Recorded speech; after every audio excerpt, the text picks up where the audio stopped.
Breaking news sa katatapos na laban ni Jay Opetaia versus Brandon Glanton. Ito ang unang laban ni Jay Opetaia under ng Zuffa Boxing Promotions.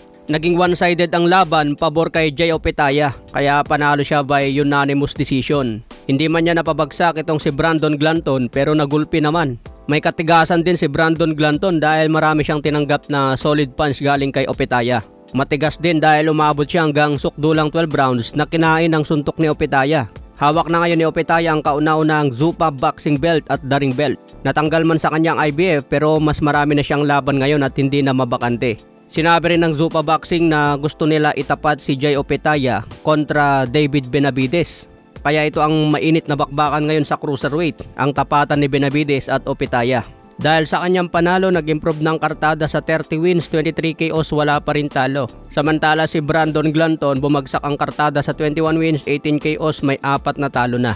Samantala manager ni Opetaia, binunyag na binayaran umano nila ang IBF bago pa ang presscon, bayad lahat ang sanctioning fee. Ngunit matapos ang presscon at sinabing kasama ang IBF at Zuffa Boxing Belt sa paglalabanan, biglang nag-announce ang IBF na hindi na daw isanction ang laban. Kaya bad trip ang manager ni Opetaia.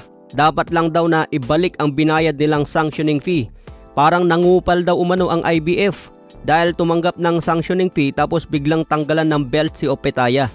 Kaya abangan natin kung ano ang mangyari kay Opetaia habang hawak ang the Ring Belt at Zuffa Boxing Belt. Sa iba pang balita, Mark Magsayo, abangan ang laban ngayong Mayo. May mga rumors siyang makakalaban pero wala pang opisyal. Ito ang unang laban ni Magsayo under ng Zuffa Boxing Promotion ni Dana White. Unang laban din niya sa lightweight division 135 pounds.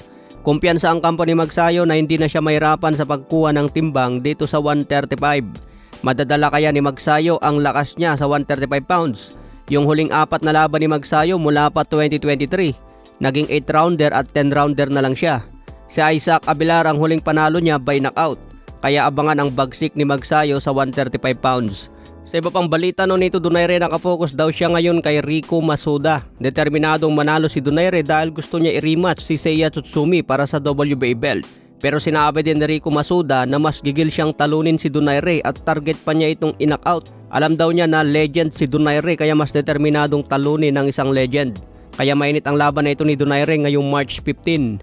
Dehado si Donaire sa tayaan kaya masarap tumalpak. Sa ibang banda, Jimwell Pacquiao naghanda na rin para sa ikalawang laban ngayong April 3, undercard ni Pedro Taduran. Tablang unang laban ni Jimwell sa pro kaya naghahanda ng todo ngayon para makuha ang panalo. Edad 25 na si Jimwell pero nagsisimula pa lang sa pro. Kung maaga lang sana nagsimula si Jimwell, baka batak na ngayon sa pro. Ito ang mahirap kapag late nang magsimula sa pro, lalo na kung hindi dumaan sa Philippine team at lumalaban sa Asian Games. Buti si Charlie Suarez kahit late nang umapak sa pro, batak na yan sa amateur. Pero hawak naman ni Jimwell ang apelyido ni Pacquiao mga boss, kaya mabilis pa rin yan umangat, lalo na kung tuloy-tuloy ang kanyang panalo. Okay mga boss, hanggang sa muling balita.